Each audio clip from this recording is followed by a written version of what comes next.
আসসালামু আলাইকুম এভরিওয়ান, সবাই কেমন আছেন? আলহামদুলিল্লাহ আমিও ভালো আছি।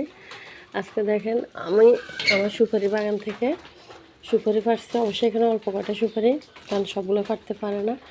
অনেকে অনেক আগ থেকে সুপারি বিক্রি করে, আমি করতে পারি না, কারণ আমার পাড়ার মতো কোনো লোক নাই। এর জন্য আমার সুপারি সবগুলো চড়ে খাইতেছে। এবছর সব লোকসান। আসলে আমাদের নিজেদের না, কারণ নিজেদের শ্বশুর শাশুড়ি সবাই আছে, এখন আর আমাদের হবে না। এগুলো আমি গাছের উপরে মানে সুপারি গাছের আগাটা নিই প্রতি বছর।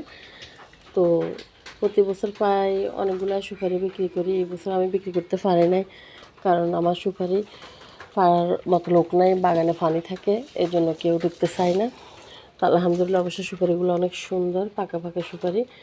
কিছু চোরাও খাবে, কিছু আমি খাবো, সমস্যা নেই। আমার এত লাভের দরকার নাই। যতটুকু মানে যত হাজার টাকা দিয়ে নিয়েছি, হয়তো বা এর চেয়ে একটু কম হলেও সারে কোনো সমস্যা নাই। তো সবাই যেন দোয়া করবেন আমার সুপারিগুলো যেন চোরা না নিতে পারে, আমি একাকে যেন সবগুলো সুপারি নিয়ে পারতে পারি না। কী করবো, কারণ নিজে তো আর গাছ উঠতে পারি না। আর আমার এক ভাই আছে, অবশ্য উনি জানে আমার সুপারি, আমি প্রতি বছর সুপারি ব্যবসা করি, প্রতি বছর সুপারি কেনা বেচা করি। প্রায় একসাথে আমি 7,000 5,000 টাকারও সুপারি বিক্রি করতাম। এখন হয়তো অনেক কমে গেছে, আর এখন আর ওই ধরনের বাজারও যায় না।